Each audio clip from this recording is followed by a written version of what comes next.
Many of them holding banners, not all of them flattering towards Theresa May, and certainly not flattering of Donald Trump. But let's go to our two guests. Roshan Ali of the Labour Party, Jacob Rees-Mogg of the Tory Party. Thanks very much for coming out in the cold. Jacob Rees-Mogg, let me start with you. I mean, if one could kind of rewind history, would you say that issuing this most powerful invitation, the state banquet, the state visit to the UK, this is what Donald Trump really always wanted, was this a mistake? Should they have just not done this? Did they rush into it? To invite our closest ally, democratically elected, supported by the American people, to come on a state visit is a completely sensible and routine thing to do.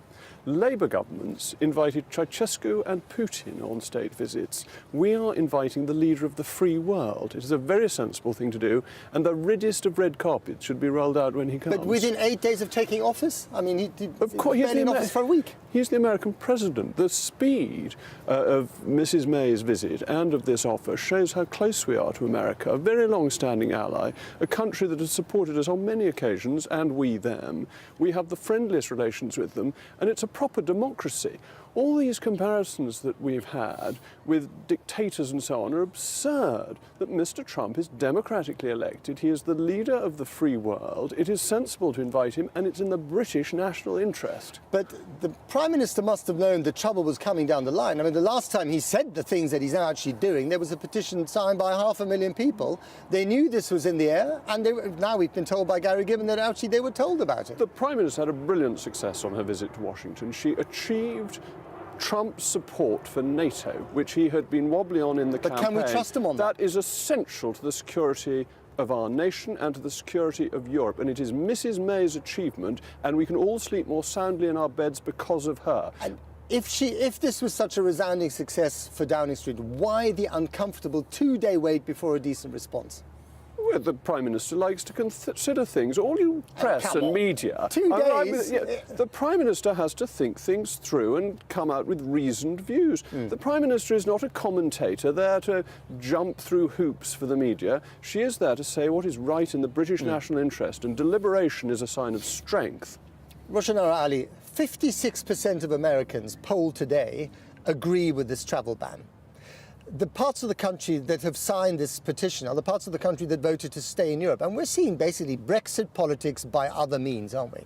Well, people are deeply concerned. This decision by Donald Trump will alienate hundreds of millions of Muslims across the world. Many of those countries are our allies, and it's sending shockwaves across Europe among European Muslim communities and anyone who cares about rights and human rights and protecting minorities. So this is deeply disturbing. The second thing is that the Queen, as the head of state, is also the head of the Commonwealth. We have to protect the reputation of our country, and that's why it's so concerning that Theresa May, as our Prime Minister, has not been able to respond immediately, and it turns out she knew about this announcement when she was what's there. your reaction to that? Well, I feel, as a Muslim in Britain, having experienced Islamophobia all through my life, and many Muslims experience it, I feel let down by our Prime Minister. I feel deeply saddened that she couldn't take a stand with our closest ally as a critical friend to say, this is not our way, this is not the American way, nor the British way, and try and influence this response, because it's deeply dangerous and deeply divisive. Jacob Rees-Mogg, this is about values of decency, isn't it? This is about fundamental human decency. Banning refugees, banning an entire religion, albeit temporarily, is not the right way to behave. I'm not here to defend the executive orders of Mr. Trump, but what Mrs. May achieved in Washington by private discussions was the President doing a U-turn on torture and backing his Defence Secretary and backing NATO. Private conversations with other friendly heads of state are a much better way of doing it than jumping up and down in a fit of pique. That is not the way the British government should behave, and I think Mrs. May has got it absolutely right. Roshan Ali, is it not the fact that we are where we are after the 23rd of June, and we have to cozy up to the Americans whether we like it or not? They are only kind of firm friends at the moment. We are left with no choice on this one. We don't have to be sycophantic. We have to stand up for our values. These are also American values. These are universal values of tolerance, of inclusion, of mutual understanding and respect. And that is not what we're seeing. And all I ask is for our Prime Minister to show courage and leadership. People compare her to Margaret Thatcher. Margaret Thatcher did occasionally stand up to American the American president. It's Well- time that Theresa May stood up and took a stand for the right kind of values, the values that we're all proud of as Brits and also as Americans. And isn't that the point, Jacob? She could have held back on the state visit. This is the biggest prize that we can offer to an American president. Where were the complaints when Barack Obama banned Iraqi refugees for 6 months and when Jimmy Carter banned Iranians altogether? That when it was done by He Democrat banned Iranians presidents, after the... all Iranians, but not all Iranians supported Ayatollahs. He banned all Iranians. This was after 450 He banned American all- diplomats he- were held hostage in the but American he embassy banned for a year. He banned all Iranians in exactly the same way as Trump has banned people from 7 nations. Trump has done it on a bigger scale, but it's the same principle. The American government Didn't ban refugees from the Arab world. Obama banned refugees from Iraq, including a translator for the American government who later got killed. So when Obama did this, nobody minded. It's this Trumpophobia that I think has got completely out of hand. And of course we invite American presidents on state visits. The Queen is a wonderful source of soft power for this country. Do you think she's happy about this tonight?